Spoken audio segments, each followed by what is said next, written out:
Qala Nabi sallallahu alaihi wasallam, innallaha tazawaja li 'an ummati al-khata' wal-nisyan wa ma tuqdiru alaihi. Para kalian jamaah Islam yang dengan Allah Subhanahu wa taala, Allah kita kepada Allah Subhanahu wa taala bisa menikmati segala kebaikan Allah kepada kita, mudah-mudahan seluruh kita yang menjadi sunnah kepada Allah Subhanahu wa taala, seluruh langkah kita dari Allah Subhanahu wa taala ketika mohon pada Allah, mudah-mudahan jadi kita, keluarga kita, teman kita diberikan keamanan, diberikan rasa aman dan nyaman. Kemudian salat dan salam semoga diserahkan kepada kita Muhammad SAW. Mudah-mudahan salat yang kita panjatkan ini jadi syafaat di hari kiamat yang akan datang. Seperti biasa sebelum kita mulai kajian kita, seperti Fatihah, kita niatkan khusus barokah untuk pengarang kita Muhammad SAW. Kita menghadap mudah-mudahan menjadi berkah yang kita dapatkan menjadi bekal keselamatan hidup bahagia dunia dan akhirat. Ketika berharap mudah-mudahan apapun yang kita niatkan kita bukan Allah Subhanahu wa taala, khusus yang berdoa kepada Bapak sekalian. Sampai saat ini berdoa masih dilawat ya, rumah sakit. Kita kemarin kan diri karena dipindahkan ke pembinaan keluarga. Semoga penyakitnya diangkat oleh Allah Subhanahu wa taala. Itu pun saudara-saudara yang sedang sakit, mudah-mudahan semuanya disembuhkan oleh Allah Subhanahu wa taala. Al-Fatihah ala hadihi ini yang wajib niyatin salihah. Dan kita lihat bersama Muhammad SAW di Al-Fatihah.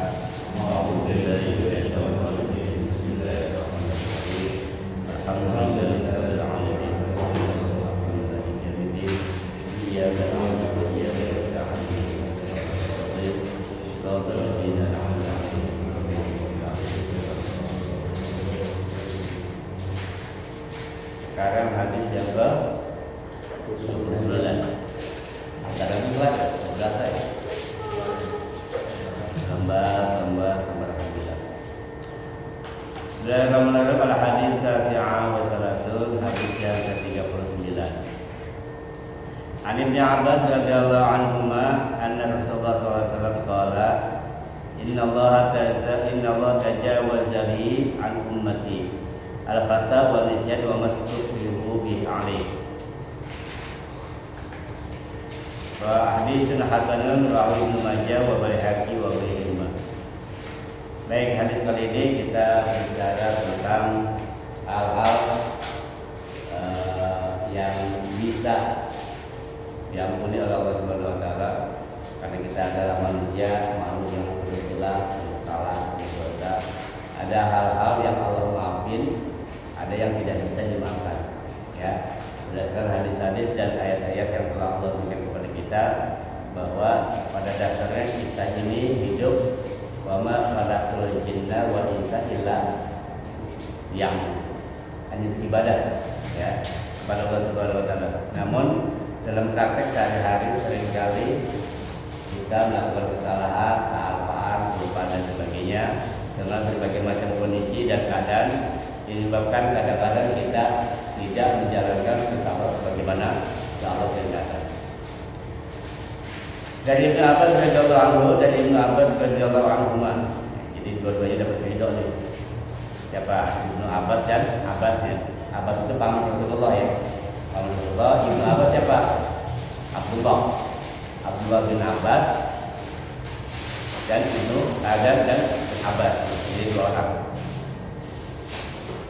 Anna Rasulullah SAW, sesungguhnya Rasulullah SAW bersabda, Innallaha tajawaza li, sesungguhnya Allah, tajawaza ini artinya mengampuni, memaafkan atau mengangkat, atau la maktubah, la kitabah, tidak menuliskan.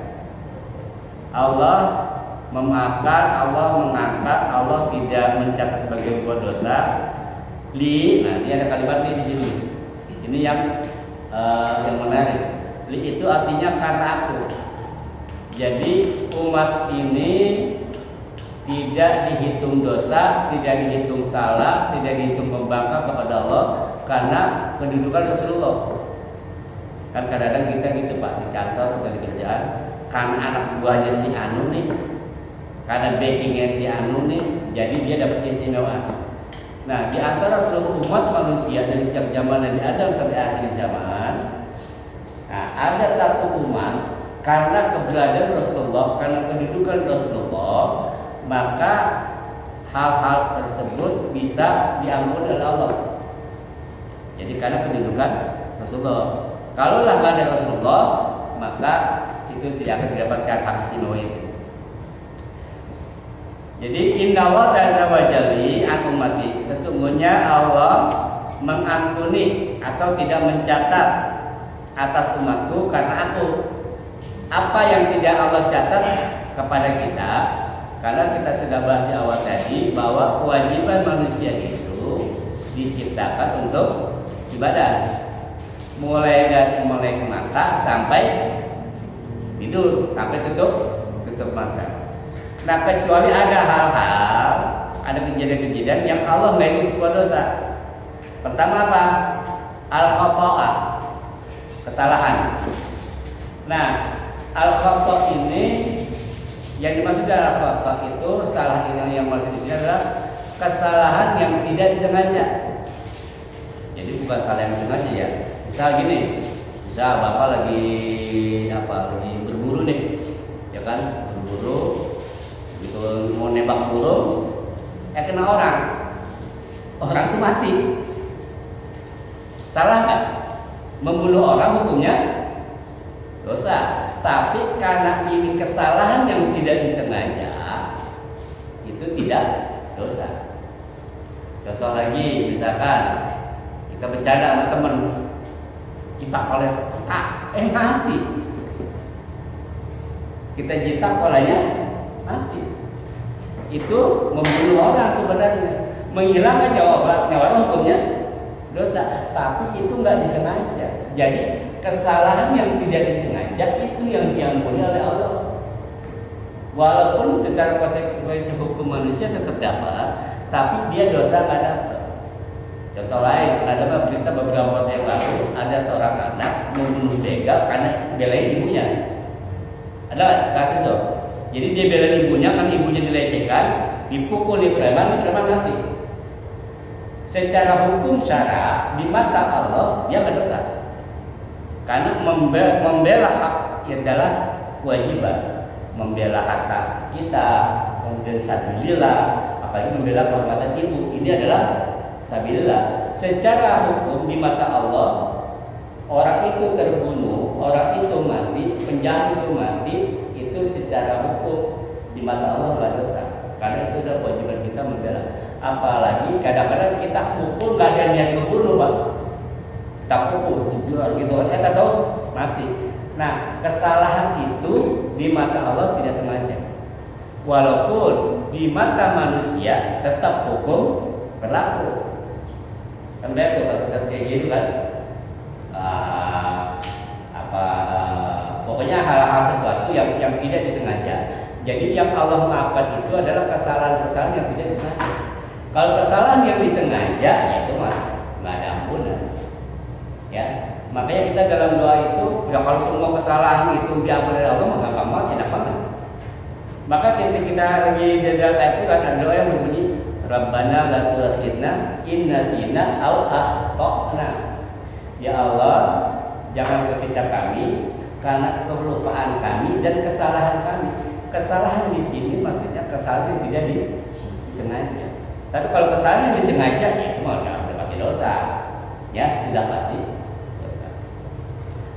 Kemudian apalagi kesalahan yang pertama, Allah tidak data sebagai sebuah dosa atau Allah ampuni itu. Kalau kita melakukan sebuah perbuatan, itu salah tapi tidak disengaja.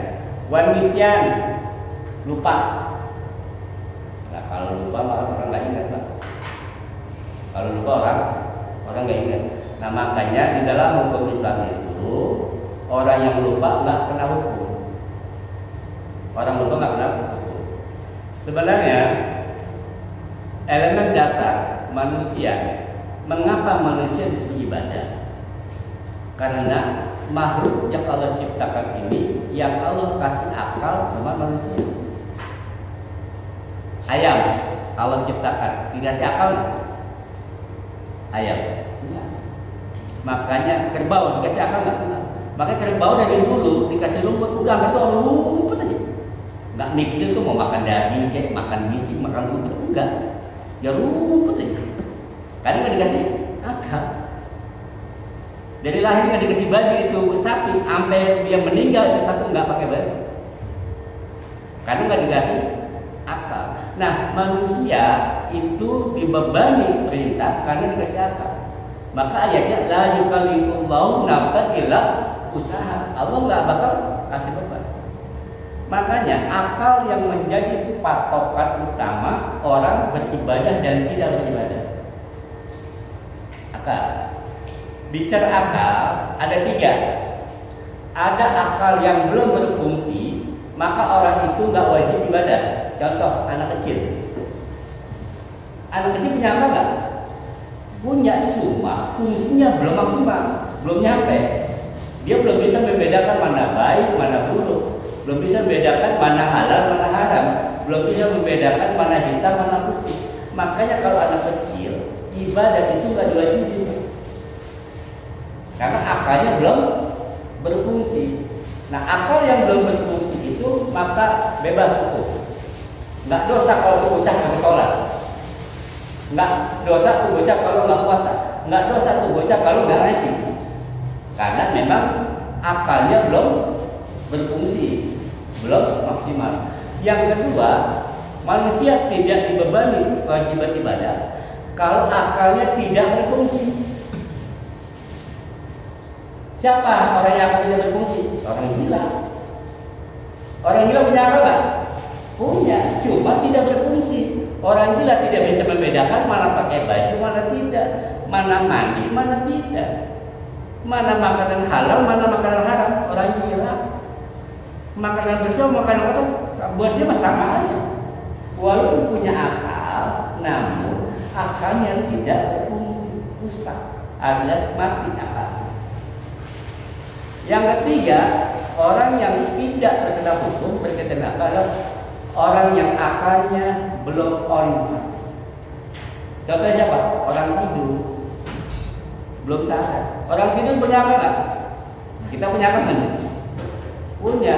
Cuma kalau lagi tidur, akal kita tidak berfungsi. Ya. Jadi makanya orang tidur, orang gila, anak-anak itu tidak terkena hukum. Ya gampang Pak. Kalau nggak mau sholat, nggak pilih mau yang mana. Kalau nggak sholat nih, mau jadi anak kecil lagi, balik ke masa lalu atau gila. Makanya semakin tinggi intelijensi orang, semakin pintar dia, ibadahnya semakin bagus.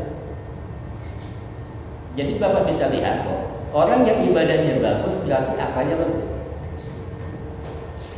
Orang yang ibadahnya mencak-mencek, pelia-pelia, kadang malas-malasan, kadang asal-asal, karena akalnya juga bagus. Makanya kalau mengukur kita, semakin soleh seseorang, semakin baik ibadahnya, dia akan akal semakin bagus. Atau bisa dibalik, semakin bagus akalnya, semakin sehat akalnya, dia akan ibadah lebih maksimal. Kenapa? Karena akal akan berpikir bahwa oh iya, saya diciptakan dari sesuatu yang tidak ada. Saya hidup di dunia ini untuk apa? Untuk ibadah. Saya akan kembali kemana? Akan kembali ke sana. Itu akal yang dipakai. Dia sadar untuk apa dia diciptakan dan akan kemana setelah dia diciptakan. Tapi kalau orang yang nggak punya akal, yang dia pilih hanya dunia saja. Jadi makanya kenapa orang-orang ini malas ibadah, bahkan ada orang yang menggunakan akalnya, kecerdasannya, justru malah membuat kufur. Hukum diakal-akalin. Kenapa hukum diakal-akalin? Hukum dimain-mainin. Dia tahu hukumnya, ya, tapi akalnya nggak main. Dia nggak mikir bahwa apa yang dia lakukan akan dipertanggungjawabkan nanti. Tapi kalau orang punya akal, dia akan mikir. Oh iya ya. Kalau saya kerjaan ini nanti gimana? Mikir Pak. Makanya kalau orang yang akalnya sehat, akalnya panjang, dia akan berhati-hati dalam bersikap dan dia akan lebih fokus, akan lebih akan lebih maksimal untuk ibadah kepada Allah Subhanahu wa Ta'ala. Jadi simpelnya al-aqlu salim, akal yang sehat adalah akal yang terimplementasi, dia akan ibadah dengan baik. Jadi kalau ada orang yang ibadahnya nggak baik, berarti akalnya nggak sehat. Yang dia kerja cuma dunia doang. Yang kita cuma dunia doang. Nah, kata nisyan di sini, lupa di sini, lupa ini memang benar-benar tidak nggak sadar. Ya orang boleh aja ngaku-ngaku lupa. Nah kalau sudah urusan lupa, itu udah urusan dia sama Allah langsung. Contoh, bulan puasa, di jalan ini lagi minus. Pak ini nggak puasa, oh iya lupa. Dia boleh aja ngaku sama kita lupa, tapi yang tahu lupa siapa? Dia dan makanya boleh saja kita bilang lupa kepada orang lain, tapi Allah maha tahu. Maka yang tahu ukuran lupa dan tidak lupa cuma dia dan Allah. Baik cuma Allah yang bisa menghapus. Ya, contoh lain lagi, bukan lupa nih atau hilang akal. Bangun tidur, begadang malam, capek, bergaplek jam 3, tidur. Bangun jam 7 kagak sholat subuh. Begitu bangun buru-buru ke sholat. Itu dibolehin, ya. Sebelum melakukan sesuatu, karena akalnya kan belum balik. Ketika dia masih tidur, berarti dia perlu kena kewajiban ibadah tuh lagi tidur. Begitu bangun kan akalnya fungsi lagi, buru-buru kerjain kok sholat. Walaupun jam berapapun, begitu bangun buru-buru. Karena begitu akal sudah dikembalikan pada fungsinya, maka saat itu pula maka hukum berlaku. Jadi intinya hukum berlaku ketika akal sudah berfungsi dengan baik. Ketika akal tidak berfungsi, maka hukum tidak benar. Hukum Allah ya maksudnya ya. Hukum Allah. Kemudian, nah berkaitan dengan lupa yang tadi, makanya manusia itu disebutnya insan. Insan itu nisyan. Ya ada mencocokkan seperti itu. Jadi lupa. Maka ada ungkapan al-insan ma'ulul khata' wa nisyan. Manusia itu tepatnya salah dan lupa. Nah lupa di sini bahwa memang benar-benar dia lupa, benar-benar nggak tahu. Misalkan Pak Nuri kerja di ruangan yang menggunakan lampu, nggak tahu cahaya dari luar masuk, dia kerja gitu. Kasihkan gitu, hitung target penjualan. Dia lupa, nggak sholat asar atau maghrib. Oh maghrib kan?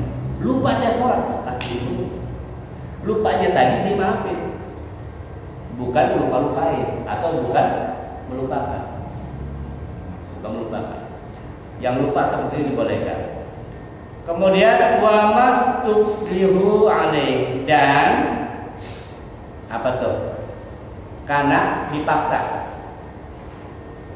Karena dipaksa itu boleh. Maka dulu ada cerita zaman Rasulullah, zaman Islam awal, ada keluarga Ammar bin Yasir ya, itu dipaksa untuk kafir.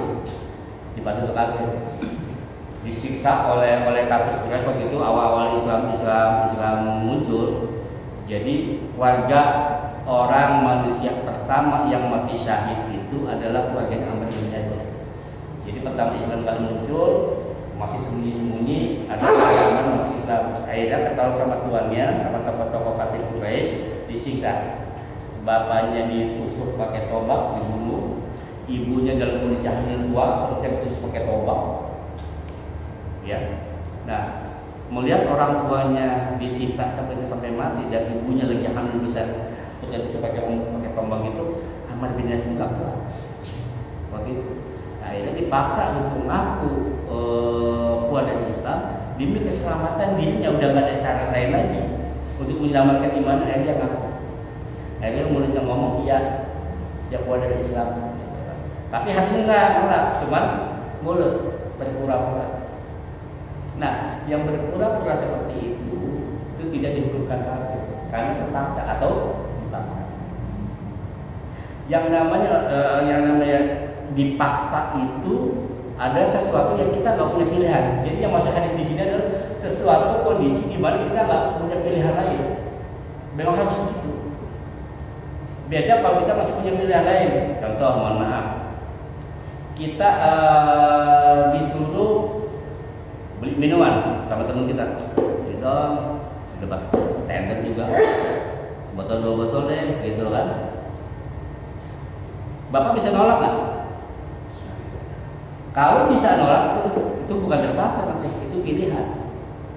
Jadi kalau masih ada pilihan menolak itu bukan terpaksa. Yang namanya terpaksa itu memang sudah tidak ada lagi pilihan lain. Kalau kita tidak lakukan itu, maka nyawa kita hilang. Nah, walaupun masih perdebatan ulama, boleh apa tidak kita mengaku kekafiran kita secara lisan walaupun hati tidak, karena kondisi terpaksa. Ada yang mengatakan boleh, ada yang mengatakan tetap harus pertahankan sampai mati.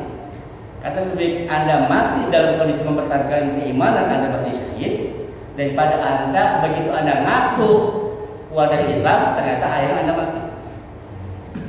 Pernah ada kejadian dulu, ada 2 orang disiksa. 2 orang disiksa, disuruh apa? Disuruh nyembah semut. Suruh nyembah semut. Yang satu nggak mau nyembah semut. Akhirnya dibunuh sabilillah.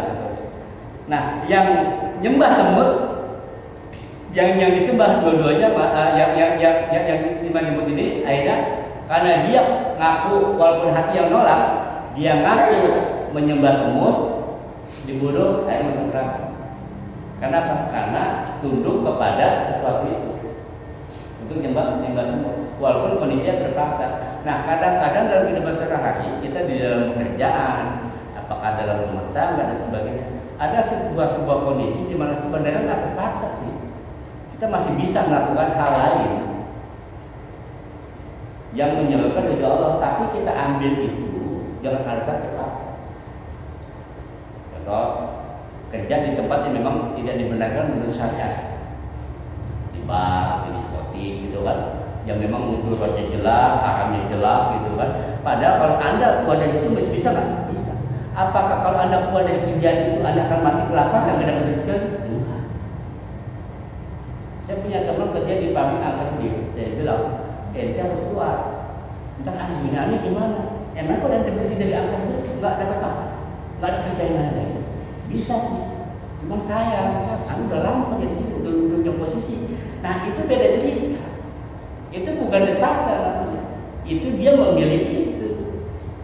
Nanti di akhirat kena hukum. Kenapa? Kalau dia keluar dari tempat itu, mungkin Allah akan angkat derajat dia tinggi lebih besar. Makanya kadang-kadang kita dalam kondisi sehari-hari di kerjaan juga sama kan. Ada kondisi yang dimana sebenarnya kita masih bisa menghindar, gitu. Cuma kita terima aja. Ya. Nah, yang namanya disebut terpaksa di sini yang Allah tidak catat sebagai sebuah dosa adalah sebuah keterpaksa, sebuah kondisi di mana memang nggak ada pilihan lain. Hanya itu yang bisa dilakukan. Kalau itu tidak bisa dilakukan, maka akan mengancam nyawa, bahkan menyebabkan kematian. Tapi kalau cuma sekedar untuk pekerjaan, cari rezeki, toh Allah Maha luas memberi rezekinya. Jangan sampai kita berdiri takut nggak makan atau kita takut nanti diribu sama orang. Padahal masih ada hal-hal itu bukan terpaksa namanya. Itu ada pilihan yang Anda ambil sendiri. Dan dosanya tetap dapat karena itu bukan terpaksa. Yang disebut terpaksa kita sudah ada pilihan lain. Ada contoh lain nih kemarin. Misalkan ada wanita panggilan tuh ya, wanita bayaran tuh. Kenapa kamu jadi pelacur gitu kan? Habis terpaksa, kalau saya nggak melacur, anak saya nggak mau. Lah, ada nggak perempuan alasan begitu? Ada. Terpaksa, habis saya mau kerja apa lagi? Nggak begini, anak saya nggak mau.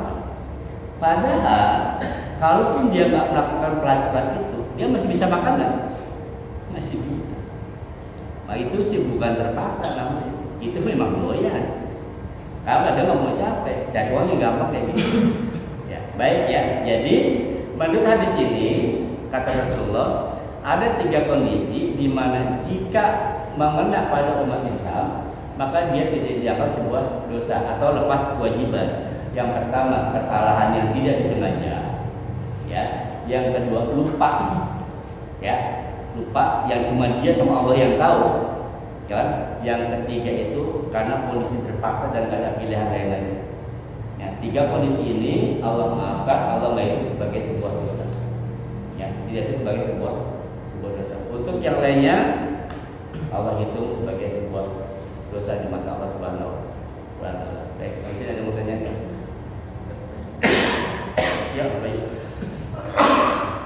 Kalau di tempat saya itu kan kadang kan ada orang yang gila, tapi dia itu kadang-kadang kadang dia normal seperti wajarnya manusia, orang pikirnya, tingkah lakunya, kegiatannya itu normal. Tapi terkadang di suatu waktu tanpa sebab yang jelas itu kambuh gitu kan. Nah itu gimana tuh Ustaz? Apakah termasuk dalam golongan salah 1-3 orang yang dimaafkan atau gimana? Jadi bisa dibilang bahwa kabelnya putus Pak. Bagi nyambung nih, benar. Kok lagi nyambung? Pasal ya? Gini. Iya. Ya kan? Kalau dia lepas nih, lagi sambungannya lepas, offset itu bocah. Apa nih dihajar kan gitu kan? Itu kalau benar. Nah, hukum itu berlaku ketika dia lagi nyambung. Ketika dia nyambung, kena tuh hukum. Karena dia kan tahu baik, tahu buruk, gitu kan, sekolah dan sebagainya. Tapi kalau yang koslet, dia nggak kena hukum, nggak kena hukum. Nah, kalau itu memang sudah apa namanya penyakit ya, bisa penyakit kan itu berbagai macam sebab lah kalau itu mah. Ya saya pernah ketemu sama orang seperti ini Pak, bahkan keluarga saya itu ada seperti ini. Jadi kalau benar Pak, kita aja saya aja kalah sama dia, tahajud baca Quran, wow luar biasa. Tapi kalau yang koslet, kencing di kamar, kalau yang koslet nih, siapa ini tampuk kemudian dia untuk segala macam itu kalau gitu di koslet. Baik kalau lagi benar dia benar, tetap paling koslet. Nah hukum itu kena ketika dia lagi benar. Ya, kita harus bisa maklumin, gitu kan? Coba kalau lagi koslet, ya. Coba kita nggak tahu ya kapan dia nyambung kadang kagak. Maka hati-hati, waduh. Nah, orang-orang kayak gitu Pak, ketika dia dapat goncangan itu, salah satu itu kan sebenarnya kan psikiater ya, psikolog juga gitu, itu psikiater. Harusnya dibawa ke rumah sakit Sumberwaras, Ciledug ya, yang memang untuk penanganan dengan gejala kejiwaan apa sih namanya? ODGJ apa sih? ODGJ lah pokoknya. Kalau kita bilang orang gila ya, orang saraf gitu kan. Karena kalau kita sebelum orang gila kena somasi kan. Pokoknya ODGJ ya, begitulah ODJ, begitulah pokoknya gangguan jiwa. Nah yang kayak gitu Pak itu harus diobati. Itu psikiatri ya. Jadi kasih obat buat ini nyambung lagi nih. Jadi ada kabel di saraf dia yang ini putus. Nah makanya kalau orang gila itu dia nggak kena karena putus. Nah hukum itu ketika dia Ustaz, kalau anak kecil gimana? Anak kecil nyambung, cuman kabel masih serabut, masih kecil gitu. Belum fungsi dengan baik. Ya, belum fungsi dengan baik. Jadi kayak gitu Pak, ya. Hitungannya ketika dia lagi benar gitu. Ya masalah nanti Allah terima gaji ya Allah yang besar. Baik, cukup. Saya komentar. Kalau orang yang koma itu gimana? Kalau misalnya dia koma terus bangun, ingat sholatnya itu tidak sempat atau gimana? Koma, ingat terus. Masjid sholatnya itu yang lewat-lewat tidak sholat. Rasulullah SAW mengatakan la qadha fi shalah. Salat itu ada qadha. Sebenarnya ayat itu jatuh ketika untuk masalah haid. Nah, kembali kepada hadis ini bahwa hukum itu berlaku kepada orang yang sadar. Ketika dia koma, berarti akalnya sedang tidak berfungsi, sama dengan orang tidur. Maka tidak kewajiban. Bagaimana setelah dia sadar wajib dibayar enggak? Karena selama dia koma, artinya dia sudah dapat dispensasi dari Allah. Dapat dispensasi dari ya. Kan koma bukan kemauan dia. Sama kita tidur nih, kemauan kita bukan tidur atau kesadaran gitu kan. Nah ketika hilang kesadaran berarti hilang akal. Nah saat itulah hukum tidak berlaku. Hukum dicabut pada orang yang satu orang gila, yang kedua orang lupa, ya, yang ketiga orang hilang akal. Hilang akal bisa macam-macam, bisa tidur, pingsan, koma gitu, nggak kena hukum. Begitu dia bangun, nggak wajib, ya, nggak wajib dia tapi kalau memang dia pengen, takutnya gitu kan, untuk jaga-jaga, dia kodok sholat dia selama dia tinggalin dia mau. Tapi secara hukum nggak taklifinya nggak ada takut. Kalau ada lagi, ya. Selama dia hidup rajin ibadah, rajin sholat, tapi begitu dia wafat, tapi dia seperti tidak baik lah wafatnya, seperti bunuh diri atau apa gitu ya. Nah itu bagaimana? Iya. Makanya kembali bahwa Rabbana la tuzigh qulubana ba'da idh hadaytana wa hab lana min ladunka rahmah. Ya Allah, jangan kau cabut hidayah yang sudah kita masuk. Nah, gimana Ustaz kalau ada orang yang sepanjang hidupnya ibadah terus mati bunuh diri? Kan orang yang dilihat akhirnya apa? Orang yang dilihat akhirnya husnul khotimah apa su'ul khotimah. Makanya kan tidak menjamin orang yang rajin ibadah hari ini dia akan husnul khotimah, nggak menjamin. Tidak menjamin juga orang yang suka mabuk-mabukan sekarang nanti mati husnul khotimah. Bisa jadi kebalik. Bisa jadi orang yang suka mabuk-mabuk sekarang, yang suka maksiat dulu, yang nggak mau ke masjid, nggak mau ke musola, nggak mau kajian, suatu saat Allah ketuk hatinya, terbuka hidayah, dia tobat, meninggal surga. Nah, untuk orang yang rajin ibadah ternyata di ujungnya dia mati bunuh diri, berarti lantai asin rohila. Kita menyakiti diri sendiri aja nggak boleh, apalagi sampai membunuh diri. Latak dulu angkusaku, jangan kau bunuh dirimu, jangan kau bunuh diri. Itu melakukan sebuah dosa besar. Mati dalam kondisi bunuh diri berarti dia mati dalam dosa besar. Bagaimana nantinya? Ya nggak usah dijawab lagi. Sudah pasti beloknya ke gitu loh. Ya, makanya selalu kita berupaya kepada Allah Subhanahu Wa Taala. Mudah-mudahan hidayah yang sudah masuk ke dalam diri kita itu Allah pertahankan. Hidayah itu harus diperjuangkan. Karena hidayah itu bukan sebuah berkah, bukan sebuah pemberian, itu usaha dan didapatin nih. Nah, tergantung kita ini mau dirawat apa enggak itu hidayah. Bagaimana cara merawatnya itu dengan amal soleh, gitu kan? Dengan kita. Nah, untuk memupuk hidayah itu dengan apa? Dengan kajian. Kita mengerti, oh begini cara sholat, oh begini cara zakat, oh begini. Itu akan terus terjaga. Tapi kalau hidayah itu laksana sebuah pohon tidak diurus, ya Allah saya minta pohon, dikasih pohon nih. Nah tinggal mau diurus nggak tuh pohon? Kalau nggak diurus, mati, tumbuh rumput, ada bulu kan gitu. Nah bagaimana supaya pohon ini bagus, tumbuh rapi, subur? Harus dipupuk. Pupuknya apa? Pupuk hidayah itu, pupuk keimanan itu dengan taklim, kajian. Suplemennya itu kajian, kita jadi tahu sholat sahnya bagaimana, syaratnya gimana, ini hukumnya begitu. Dan siraman nasihat. Siraman itu adalah nasihat, ya. Baca Quran itu adalah cara-cara untuk mendapatkan mempertahankan hidayah. Bapak sekalian, ada satu hal yang kita bisa bedakan.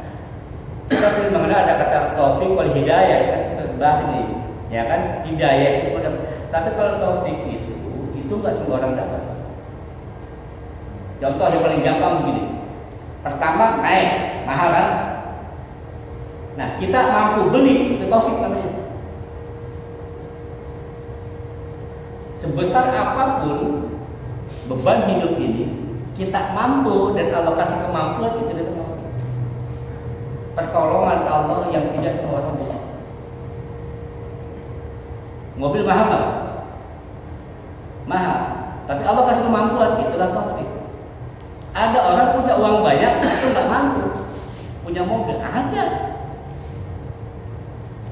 Torain ke Mekah. Semua orang punya kewajiban, dan semua orang pengen ke sana. Tapi tidak semua orang bisa ke sana. Orang yang bisa ke sana itulah taufik. Jadi kita dapat mencapai sesuatu secara khusus itu adalah taufik, pertolongan dari Allah. Kalau hidayah semua orang pasti. Ngaji itu bagus, sholat itu bagus, pengusaha itu bagus, itu hidayah, dia sudah sadar. Tapi kemampuan dia untuk dari rumah ke musola itulah taufik.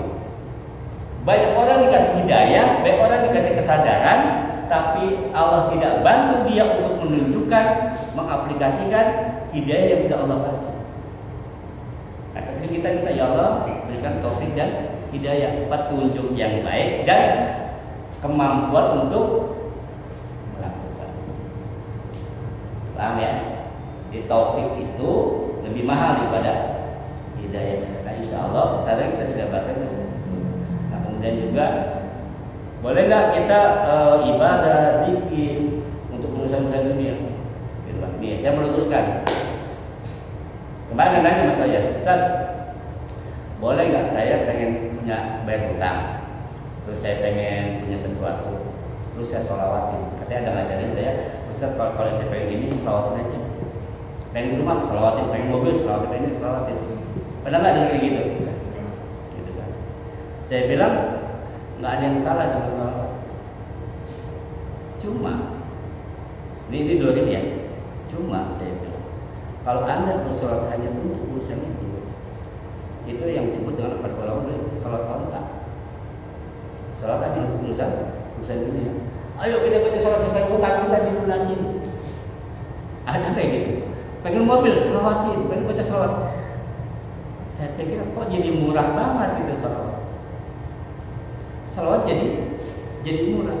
Padahal salawat itu kita kepada Rasulullah bahwa memang pantas dan harus Rasulullah diselawatkan. Tapi kan ada yang ngajarin, iya. Kenapa disebut salawat kontak? Jadi gini dulu Rasulullah itu pada zaman Rasulullah ada onta nih datang Rasulullah, ya Rasulullah. Nah, onta dikasih kesempatan kan, mau didoain apa? Yang namanya onta pak, onta dia minta apa? Supaya dicukupin perutnya. Ya sudah, kenyang. Beda dengan pelepah kurma atau batang kurma. Ketika disandarkan oleh Rasulullah, pas mau ditebak, Rasulullah mau pindah, nangis nih batang kurma. Karena apa? Karena pengen tetap bersama Rasulullah. Nah, salawat yang kita panjatkan itu, kalau hanya sekedar dapetin mobil, dapat rumah, bayar hutang, rendah. Ingat, kita sudah belajar hadis yang pertama dulu, innamal a'malu binniyat wa innamal likulli imrin ma nawa, tergantung niatnya. Dikasih nggak? Dikasih. Ya Rasulullah, tolong minta ke Allah supaya hutang saya dilunasin. Ya. Begitu di akhirat nanti kita Rasulullah, kok saya nggak dikasih syafaat? Saya sudah sholawat. Dulu kamu sholawatnya mintanya apa? Hutang lunas kan sudah. Berarti nggak dapat syafaat lagi karena kamu sholawatnya untuk lunasin hutang. Ya Rasulullah, kok saya nggak dikasih syafaat? Saya sudah sholawat setiap hari sekian. Dulu sholatnya supaya punya rumah, kan udah dikasih rumahnya. Berarti udah nggak ada syafaat lagi. Tergantung niatnya, Pak. Kalau memang niatan kita cuma sekedar materi, dunia ya sama dengan onta. Onta itu minta didoain oleh Rasulullah supaya kenyang. Benar. Kita juga kalau bersolat kepada Rasulullah hanya untuk urusan dunia, apa bedanya kita sama onta? Maka disebutnya orang yang bersolawat kepada Rasulullah berapa kali pun untuk urusan materi dunia sama dengan onta. Disebutnya salawat onta rendah. Maka kalau mau minta apa? Ya Allah, udah masuk Islam masuk surga. Kalau kita minta salawatnya supaya minta surga, dapat semua Pak. Kenapa sih bilang dapat semua? Pertama, orang masuk surga itu kalau punya hutang masuk surga nggak? Punya hutang nih, masuk surga nggak? Enggak, terhalang surganya. Nah, tapi kalau kita minta surga dalam surga, insya Allah hutangnya dilunasin. Hutangnya dilunasin, kemudian surganya dapat. Makanya minta yang besar sekali, ya Allah saya minta surga. Nanti surga banyak syarat. Satu, harus nggak punya dosa. Yang kedua, banyak pahala. Yang ketiga, dapat syafaat. Yang keempat, nggak punya utang. Nah, segala macam faktor-faktor yang menghambat dia masuk surga itu, penghambat itu akan dihilangkan dengan keberkahan. Saya tidak menyalahkan Pak orang yang baca sholawat untuk urusan itu, tapi yuk naik kelas yuk, gitu loh. Naik kelas, niatnya dibetulin. Ya, bukan berarti kita menentang mereka yang suka baca. Enggak, kita hanya meluruskan dan yuk naik kelas. Kalau anak kecil Pak, nih saudara-saudara baca sholawat, ya anak kecil itu latihan. Setelah itu nanti senang kasih urusan dunia. Ayo kalau baca ini dikasih ini, baca. Itu kan anak kecil yang begitu. Sama kita didik anak, puasa, ayo kalau setengah hari dapatnya handphone. Kan gitu kan dulu ya. Ngajarinnya. Nanti kalau full dapatnya sepeda, kan gitu. Ini ngajarin nih. Jadi ibadah puasanya bukan karena Allah, tapi karena materi. Kalau ibadah kita, bacaan kita, sholawat, zikir dan sebagainya hanya sebatas materi, apa bedanya kita sama onta berdasarkan hadis yang tadi? Apa beda kita sama anak? Jadi kita berharap pada Allah Subhanahu wa taala, mudah-mudahan kembalikan ke niat kita. Kita maunya apa? Innama amalu binniyat. Ya Allah, saya pengen rezeki saya ini benar-benar uang yang bersih, yang enggak ada unsur apapun. Allah yang kasih nanti jalan uangnya. Ya Allah, saya pengen nanti ketika saya mati saya mau hutang, nanti Allah yang kasih jalan keluar. Boleh gitu, boleh, cuma kita minta ridhonya Allah. Ridho Allah itu luas. Maka saya bilang sholawat jangan cuma sekedar untuk bebasin hutang, untuk beli ini beli itu. Terlalu apa? Terlalu murah. Jangan sampai nanti di akhirat kita selalu ngomong akan dapat syafaat, nanti kita nggak dapetin. Gara-gara apa? Gara-gara kita dulu salah niat. Niat kita pengen mobil, ya kita pengen rumah, ya kita pengen dibayar hutang dengan sholawat itu. Pas di akhirat nanti Rasulullah udah nggak mau kasih syafaat. Kenapa? Karena you mintanya dulu untuk urusan dunia. Tapi kalau you mintanya akhirat, mintanya surga, apapun persyaratan masuk surga Allah akan kasih. Gitu loh, hutang dibebasin, rumah dikasih, mobil dikasih. Yang penting apa? Allah dan Rasulullah itu. Saya hanya untuk meluruskan teman-teman mungkin barangkali di mana-mana kan sering tuh mau ini selawatin, mau tanah selawatin ini selawatin. Hati-hati jangan sampai kita salah. Ya. Kalau mau salawat yang benar. Ya, salawat yang udah harus kita mau salawat aja. Nanti biar Rasulullah kalau ada kita begini. Gampangnya begini Pak. Pak Bambang nih banyak duit biasa. Pak Mufti dikenal sebagai orang suka minjem duit. Dikenal nih. Ketika Pak Mufti dapat Pak Bambang, tertolak, ya paling minjem duit. Diangkat nggak teleponnya? Enggak. Benar nggak? Kalaupun diangkat kayak anak tetangga, ya udahlah. Lah Pak Mufti sekian dikasih sih. Tapi seneng nggak? Beda ada orang yang memang dekat sama Pak Bambang itu ikhlas. Senang disapa ya. Mau Bapak mau ngasih ke Bapak tuh sama Bapak. Pokoknya kita Pak hormatin dia sebagaimana layak dihormati. Dengan sendiri Pak Bambang senang, gak usah minta, gak usah minjem, dikasih. Tuh, aduh luar biasa. Butuh berapa nih gitu kan? Itu pasti. Tapi kalau orang yang memang sudah dikenal tukang minta-minta Pak, juga minta kayak ini, misalkan apa bayi dekat gitu kan? Dia butuh minta mulu, ya paling minta lagi dia. Kan gitu. Sama, tapi kalau ada Bapak yang dekat sama Pak Bayu nggak ada tendensi apa, memang senang gitu kan, deket-deket aja gitu. Mau dikasih, mau bakat terserah Pak Bayu tuh, gitu kan. Dengan sendiri Pak Bayu ngasih nggak?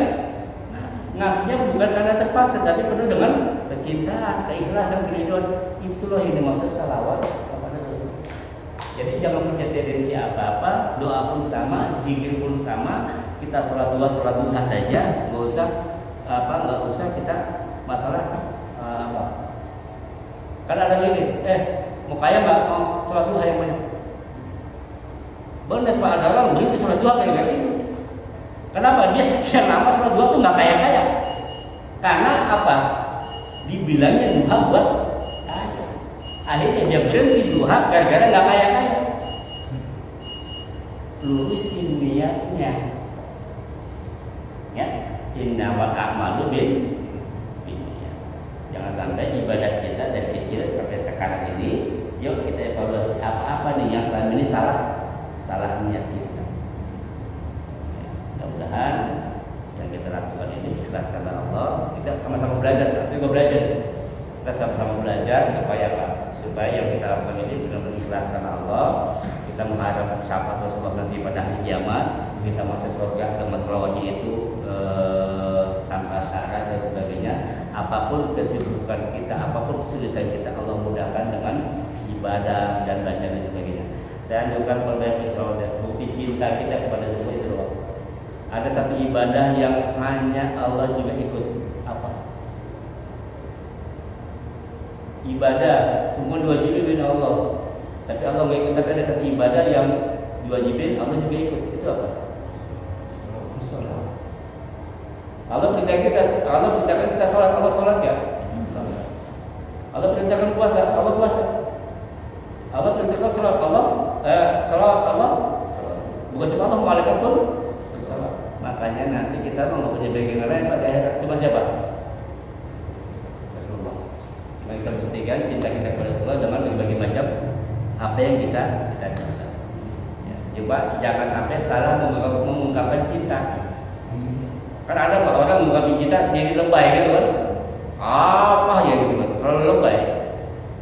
Tapi cinta kepada Allah dan Rasulnya ungkapkanlah dengan cara yang benar. Apa sunnahnya ini? Gitu kan? Ustaz Adin maulid, saya ngerti, saya ketua maulid, saya suka baca, cuma maksud saya, ayo naik loh, kelasnya naik, bukan cuma sekedar, mohon maaf ya, sono, gitu kan, tapi asarnya, bekasnya tuh nggak kelihatan. Ini adalah bentuk kecintaan kita kepada Rasulullah. Kenapa? Yang kita pelajari apa? Hadis. Jangan tujuan apa? Supaya bisa bukan menghatam kan hatam besok udah hatam nih. Hatam sih hadis ya hatam, cuma masa udah diamalin belum? Kan tujuan kita bukan cuma sekedar ayo naik kelas Pak. Sebenarnya begini, kalau hadis mas yang nggak perlu ungkapin gini udah bisa, ada terjemahnya lagi kan. Nah ini mah gampang hadis, bisa pemahaman dan pengaman itu yang penting. Ya, nanti insyaallah di akhir kita review kembali hadis-hadis yang kita pelajari. Setelah hadis itu pengulangan yang dulu Pak. Coba kalau Bapak kemudian lihat itu pengulangan ya. Insyaallah nanti ini selesai. Ini bulan apa sekarang?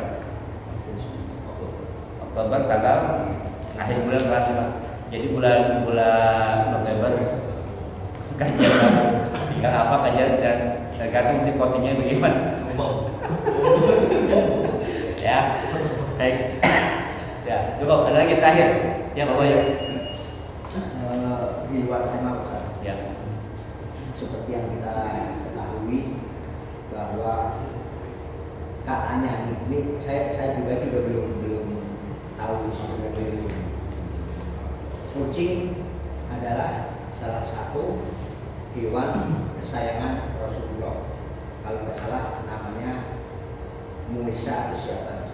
Nah beberapa waktu yang lalu saya sempat ngobrol-ngobrol, entah itu dia pecinta kucing atau seperti apa. Dia bilangnya begini, ya kucing adalah salah satu binatang kesayangan Rasulullah. Sampai-sampai ketika kucing kesayangannya itu duduk di sebelah Rasulullah, sampai kucing itu ketiduran di jubahnya Rasulullah. Karena Rasulullah saking sayangnya sama kucing itu, ketika waktu sholat itu kucing itu tidak dibangunin. Justru Rasulullah itu menggunting jubahnya supaya ketika Rasulullah berdiri untuk melaksanakan sholat itu tidak mengganggu si kucing yang sedang tidur.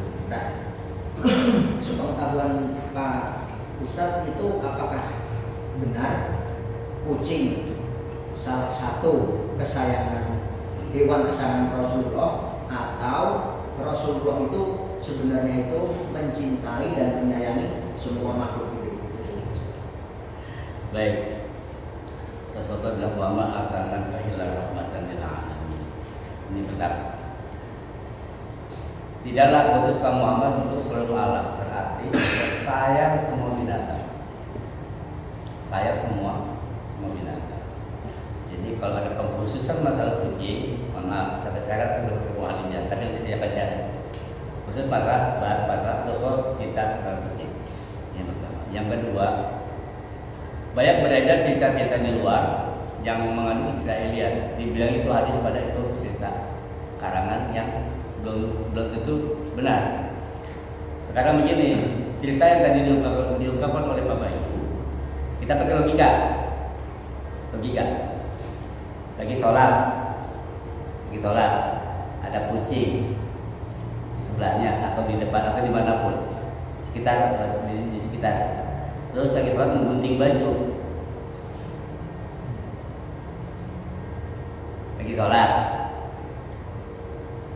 gunting baju, masuk akal? Sholatnya batal nggak? Maksudnya, saya nanya deh, maksudnya sholat, Iya. sejadah nih, ada kucing, lagi sholat nih, Allah Akbar.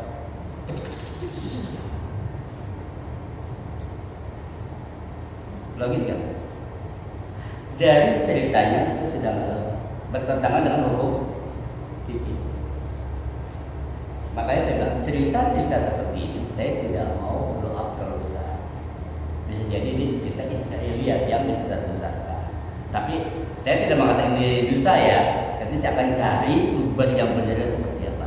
Yang saya tahu itu yang sangat mencintai kucing adalah seorang sahabat namanya Abdul Rahman yang dikenal dengan Abu Hurairah, bapaknya kucing. Nah, di sini pun Abu Hurairah itu kucingnya yang seperti apa? Jadi kucing dalam bahasa Arab ada dua, ada kitun pakai kop dan tok, kitun, ada hirun pakai hal besar pakai kop. Kalau kitun itu kucing rumahan, kucing Persia, apalagi berak gitu kan. Kalau hirun kucing pasar, kucing kampung. Nah, Abu Hurairah itu kenapa disebut Abu Hurairah? Karena ketika dia nemu ada kucing kampung, anak kucing kampung itu dibiarkan pakai ibu Abu Hurairah. Terlepas dari itu kucing kampung maupun bukan kucing kampung, yang saya tahu sahabat yang sangat mencintai kucing itu adalah sahabat namanya Abdul Rahman yang dikenal dengan nama Abu Hurairah atau bapaknya kucing. Kalau cerita Rasulullah sampai menggunting jubahnya untuk kucing, mohon maaf saya belum pernah dengar. Tapi nanti coba saya cari, ya. Coba saya cari. Saya nggak berani bilang rusak. Ini tahu benar ada hadisnya ya. Masalah saya kan gitu. Takutnya sih masalah. Ustaz kok, ada hadisnya benar kayak gitu kan? Nanti saya salah. Maka saya bilang saya belum berani jawab benar dan tidak. Belum berani benar dan nanti saya akan cari sumbernya. Cuma masalah orang yang sangat mencintai kucing yang saya tahu, yang sejauh yang saya tahu itu seorang sahabat yang dikenal dengan nama Abu Hurairah. Saking cintanya Abu Hurairah itu kemana-mana kucing dibawa Pak. Itu bukan digendong begini. Jadi kalau jubah Arab gede nih, ditaruh di sini nih, gitu loh, digendong gini nih. Itu kemana-mana selalu dibawa. Mau bapaknya kucing gitu. Kalau nggak salah Abu Hurairah, bapaknya kucing pasar. Nah kayak beda sama kucing rumah kitun. Orang Barat bilang cat itu kan asal kata kitun, bahasa ini. Ya, nah nanti saya akan cari sumbernya. Cuma cerita yang tadi kita coba kaitkan dengan keilmuan fikih. Kira-kira masuk akal nggak gitu aja. Lagi sholat gunting baju. Maksudnya itu nggak lagi sholat. Jadi ketika taruhlah seperti kajian seperti ini. Beda lagi. Makanya gitu kan. Ketika ya. suruh mau belanja gitu karena saking ini ya. Berdasarkan ceritanya kemarin saya, karena saking cintanya itu dia gunting jubahnya terus ya. Belanja. Saya pernah dengar cerita itu, cuma kalau lagi saya belum cari hadisnya masalah bagaimana Rasulullah memperlakukan kucing. Ya, saya nggak bisa dijawab. Takutnya kembali lagi bahwa itu ada hadisnya. Kalau ada hadisnya saya bilang nggak ada, berarti saya berdosa loh. Berarti saya menyalahi hadis, saya berarti ingkar sunnah. repot Pak. Orang kalau udah hadisnya benar, soalnya kita bilang enggak ada, berarti ingkar sunnah. Orang kalau ingkar sunnah jauh dari jannah. Wah, alhamdulillah. Coba nanti sama saya cari, pastinya seperti apa, baca-bacakan itu ada atau tidak, ya kan? Takutnya saya salah nih. Daripada nanti di masa insyaallah minggu depan atau nanti kalau memang ada kesempatan saya kasih jawaban untuk yang tadi cerita itu. Ada kucing. Buat pecinta kucing itu Pak. Ini seringkali di cerita gini gitu kan. Saya tanya, emang tahu dalilnya? Pokoknya begitu katanya. Kata saya Pak, pokoknya katanya gitu kan. Nah hati-hati Pak. Gini loh. Yang saya katakan gini, kata Rasulullah, man kadzdzaba alayya muta'ammidan falyatabawa maq'adahu minan nar. Barang siapa yang bohong atas nama aku, siap-siap ambil kafir di neraka. Makanya saya bilang kalau Bapak dengar cerita seperti itu di dalam hadis, Bapak percaya, nggak dikaji lagi, terus Bapak ceritain ke orang, berarti Bapak sudah berbohong tidak itu atas nama Rasulullah. Kalau dia tahu maka mendadak siap-siap ambil kafir di neraka. Karena seringkali kalau kita kadang di WA nih suka dapat sebelum tuh share apa, kalau siapa memberikan kabar ini, bla bla bla bahasa surga segala macam. Saya bilang ada ceritanya. Itu hadis palsu semua. Kalau Bapak itu nge-share yang kayak gitu, itu bukan hadis tapi Bapak bilang hadis, itu Bapak termasuk yang tadi. Man kadzdzaba alayya muta'ammidan, man kadzdzaba alayya muta'ammidan falyatabawa maq'adahu minan nar.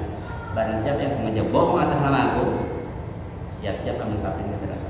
Termasuk kita nge-share pesan di WA, datang kepada teman, barang siapa yang memberitahukan datangi oleh toko dan bla bla bla bla bla hadis sekian, padahal itu bukan hadis. Kita share ke orang lain, kita sudah dapat ambil kupon neraka tuh Pak. Nah, itu tak perlu. Kamu nggak ada nge-share di dunia ya? Iya. Kata itu dari saya ya. Itu bukan dari saya nggak tahu semua. Itu sebut dengan man kadzdzaba alayya apa? Maka cerita-cerita apapun kalau kita belum tahu itu hadis atau bukan, jangan pernah disampaikan ke orang lain. Takutnya kita penyebar hadis serem ya. Apa? Penyebar hadis pas pengurus musola lagi gitu. Pengurus musola gitu kan. Atau DKM gitu. Penyebar hadis masuk. Nah, makanya biasanya kalau dia kayak gitu kita selektif ya. Ya, kita sudah mulai dewasa. Kalau ada hal itu, yuk kita kaji lagi. Bener nggak sih? Kalau perlu Google, cari Google hadis tentang kucing. Lihat aja, ada nggak? Bener nggak tidak itu ada? Oh nggak ada, berarti itu hadis palsu. Nah yang nyampe siapa? Kalau udah tahu itu hadis palsu, jangan sampai ke orang. Kalau kita benci kucing, mohon maaf. Kalau kita benci kucing, atau kita benci sama kucing nih, gede banget sama orang punya kucing, itu jadi bos senjata. Itu hadis palsu nih, bla bla bla. Jangan gitu juga. Biasa aja. Penyebar hadis palsu gini. Coba kayak kita nggak seneng kucing. Jadi ya sudah, saya bilang dewasa lah. Dia dewasa. Kita cinta ya jangan terlalu kita membahas sesuatu yang nggak benar. Benci juga jadi itu jadinya sebuah senjata juga. Ya, jadi umat yang wasato, yang tengah-tengah, yang fleksibel. Cukup ya? Kalau yang anjing itu ya Pak? Hah? Yang anjing al-ashabul kahfi. Itu anjing dijadikan surga itu. Ya kata saya anjing yang masuk surga, anjing ashabul kahfi. Ya nanti saya cari juga. Sekalian, apa lagi? Jadi ada beberapa binatang yang kata masuk surga tuh. Iya. Ada kucingnya, ada anjingnya ashabul kahfi. Kemudian ada otanya Rasulullah, kan gitu kan? Kemudian ada juga kuda. Itu ada beberapa binatang yang katanya bisa surga. Tapi ada juga cara binatang itu masuk neraka tuh. Ya kadang-kadang kalau kayak gitu suka ini juga apa juga. Ya Pak Nuri. Ini menurut Islam gimana masalah muhabalah itu loh Pak? Jadi muhabalah itu loh Pak. Oh muhabalah. Itu gimana? Jadi kalau misalkan yang seperti kemarin itu Pak, kita nggak tahu asli atau palsu. Istilah muhabalah itu keren lagi ketika oleh si Suginur ya. Suginur. Jadi gini, muhabalah itu adalah sumpah. Cerita dulu zaman Rasulullah, sumpah Rasulullah kepada kaum kafir Quraisy. Ya, kaum kafir Quraisy. Nah, Muamalah itu sumpah kepada kafir Quraisy itu dengan melibatkan keluarga inti. Siapa keluarga inti Rasul? Itu ada ahli kisah. Ahli kisah itu maksud ahli kisah itu ahli orang-orang yang ada di dalam selimut Rasulullah. Jadi ada 5 orang yang disebut dengan keluarga inti Rasulullah dalam hadis itu. Ini memang hadis ini sahih. Jadi ada 5 keluarga inti Rasulullah yang disebut dengan ahlul bait atau keluarga inti Rasulullah. Pertama Rasulullah, yang kedua Fatimah, ketiga Sayyidina Ali, yang kedua Sayyidina Hasan dan Sayyidina Husain. Orang-orang inilah yang Rasulullah apa namanya naungi sorban di bawah sorban Rasulullah. Ini adalah ahli kisah, ini adalah ahlul bait. Orang-orang itulah yang diajak bersebab bermuhabalah, istilahnya bermuhabalah itu kepada orang-orang muslim di Islam. Apabila ini benar, maka dia yang mati, gitu. Tapi kalau memang salah, maka keluarga Rasulullah yang mati. Siapa saja itu yang 5 orang itu? Ahli kisah sebenarnya 5 orang ahlul bait itu yang 5 orang itu tadi. Nah makanya akhirnya kata muhabalah ini kalau kita sumpah mati gitu, sumpah kematian. Jadi kalau siapapun yang berdusta dalam sumpah itu maka dia akan terkena sial, terkena bencana, terkena bala, semacam muhabalah. Jadi itu hanya dapat untuk hal-hal yang sifatnya keimanan atau terdesak terpaksa. Kalau yang dilakukan oleh kemarin yang tren di YouTube itu mah kansos Pak. Itu apa? Saya pengen muhabalah gini. Muhabalah kok. Jadi mubahalah itu adalah sumpah apa namanya? Sumpah mati lah. Jadi kalau di Indonesia ada sumpah pocong sebenarnya kan. Sumpah pocong itu aja untuk menyatakan bahwa kita benar-benar dengan pendapat kita dan pendirian kita berani bersumpah siap sumpah sial gitu kalau bahasa kita aja. Lu apa keluarga gue yang mati itu bahasa kasarnya. Kalau gue yang salah, keluarga gue mati. Kalau lu yang salah, keluarga gue mati. Jangan enggak lu. Itu udah saking puncak gitu. Udah saking puncak dari rasa apa? Kesalahan kita. Itu disebut dengan mubahalah. Sumpah sial, sumpah kematian yang melibatkan dua keluarga. Itu awal kata mubahalah. Nah, yang kemarin itu tren lagi ketika Siti Nur kemana-mana mubahalah bawa Quran dan sebagainya itu ya. Boleh nggak kita mubahalah? Untuk apa? Untuk apa? Nah dari kisah kejadian mubahalah itulah kita memahami bahwa warga inti Rasulullah SAW ahlul bait itu ada ahlul kisah. Siapa saja? 5 orang itu tadi. Ya, Fatimah, Ali, Hasan, Husain. Dan makanya kata Rasulullah, keturunanku akan dari sini, Hasan dan Husain. Terus sampai sekarang ya masih ada para habaib, para syarif, para sayyid, syekh, nah itu keturunan dari 2 orang itu. Kata Rasulullah itu kan semua anak bernasab kepada bapak kecuali Fatimah. Nasabnya ke itu Rasulullah sendiri yang ngomong. Rasulullah sendiri yang ngomong. Makanya kalau bicara kadang-kadang kita menyamakan bicara nasab ini dengan budaya kita. Yang namanya nasab dari bapak, kan Fatimah anak perempuan. Fatimah anak perempuan, makanya putus. Rasulullah nggak punya keturunan lagi, udah nggak punya darah lagi karena perempuan. Coba kalau laki itu mah marga bang. Marga pun di Indonesia ada 2, ada patok kecil, ada yang ibu Padang itu kan ibu. Kalau Batak bapak. Nah ada tuh beda. Untuk Rasulullah khusus. Pengkhususan ini langsung dari Rasulullah. Makanya kalau ada orang yang tidak mengakui keturunan dari Rasulullah, berarti dia mengingkari sunnah itu tadi. Kita harus akui bahwa memang keturunan Rasulullah itu ada. Ya, sampai sekarang. Dan kata Rasulullah juga, Imam Mahdi itu nanti mitro tidak keturunan aku.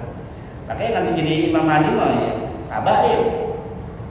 Berdasarkan hadis akhir zaman ya jadi mana-mana. Intinya begitu Pak, bahala. Ya, baik. Saja barangkali kami mohon maaf. Subhanallah wa bihamdika asyhadu an la ilaha illa anta